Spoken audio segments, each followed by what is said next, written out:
প্রতিদিনকার মতন আজকেও একদম গরম গরম কফি এবং সাথে আমার সবথেকে পছন্দের খিচুড়ি নিয়ে চলে যাচ্ছি ছাদে। আসসালামু আলাইকুম, কেমন আছেন সবাই? আশা করছি ভালো আছেন। Welcome to my channel Shashi's basket.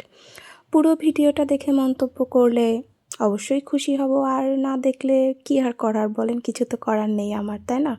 প্রথমে দেখেই হয়তো চলে যাবেন। যাই হোক, আজকে একটু তাড়াহুড়ার মধ্যেই আছি, কারণ আমি একটু তাড়াতাড়ি বাইরে যাব। তো একদম আর আলাদা কোনো কিছু নেই, খিচুড়ি ছিল ওটাই নিয়ে চলে এসেছি ছাদে, ভাবলাম খাই। আর এই যে চালের গুঁড়া, আপনারা এর আগের আমার ব্লগে দেখেছেন যে চালের গুঁড়া বের করেছি আমি, ওটা একটু শুকায়ে আমি কৌটায় ভরে রাখবো।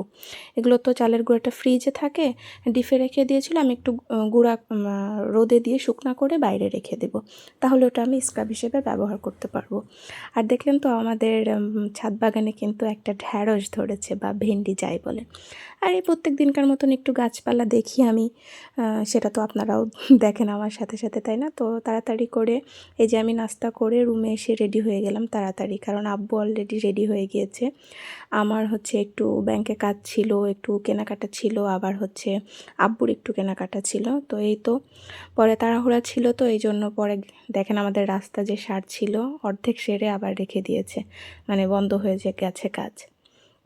তো আসলে এই যে যেটা হয়, মানে বাজারের মধ্যে গেলে বা মার্কেটে গেলে আমার না ভিডিও করা হয় না। আসলে সব দোকানদার না চেনে, ছোটোবেলা থেকে এখানে আছি, তো ওই ওনাদের সামনে আমার ফোন বের করতে খুবই লজ্জা লাগে। এই জন্য আমি লুকায় লুকায় একটু একটু করে ভিডিও করেছি। তো এই যে কেনাকাটা যেটা করেছি তার কিছুটা আপনাদের দেখাতে পারবো, আর একটা দেখানো হয়নি। এই যে এগুলো আমি কিনেছি শীতের জিনিস, এটা আমার ফুরিয়ে গিয়েছিল। গ্লিসারিন, একটা ভ্যাজলিন, এটা আমি নতুন নিলাম, প্যারাশুটের একটা ভ্যাজলিন বেরিয়েছে, আর হচ্ছে একটা লোশন। আর এটা হচ্ছে আব্বুর একটা কোট, এটা আমিই কিনলাম। আর হচ্ছে ভাইয়া একটা জ্যাকেট কিনে দিয়েছে আব্বুকে, সেটা আব্বু পরেই বাজারে আব্বু থেকে গেছিলো, এই জন্য ওটা আর দেখানো হয়নি। এই তো এটা কিনলাম। পরে দেখলাম দুপুরে রান্নাও হয়ে গিয়েছে, আমি এসে তাড়াতাড়ি আসলে গোসল করে নিয়েছি। দেখলাম ডিম ভোনা হয়েছে আলু দিয়ে, আর হচ্ছে পাতাকপি ভাজি, যেটা আমার পছন্দ না, বাট আমি একটু একটু খাওয়ার চেষ্টা করছি। পরেই তো রৌদ্র উঠেছিল, তো আমি এই জন্য তাড়াতাড়ি শাওয়ার করে নিয়ে ছাদে চলে গেলাম, যে যাই একটু ঠান্ডা লাগলেও। অবশ্য আজকে একটু কম ঠান্ডা তুলনামূলক, সকাল থেকে রোদ বের হয়েছে, তো এই জন্য বোধহয়। আর এই যে দেখেন, সকালেও খিচুড়ি খেয়েছি, দুপুরে ভাত থাকা সত্ত্বেও খিচুড়ি দেখলাম আছে। আমি কি আর ভাত খাবো না? আমি ওই আলু দিয়ে, সরি, ডিম দিয়ে আমি সেই খিচুড়ি খাচ্ছি। এটা আমার স্বভাব, মানে সকালে রান্না হলে, আমি তো বেশিরভাগ দিন সকালে রান্না হলে এখন খাই না খিচুড়িটা, দুপুরে সেটা খাই। আজকে সকালেও খেয়েছি, দুপুরেও।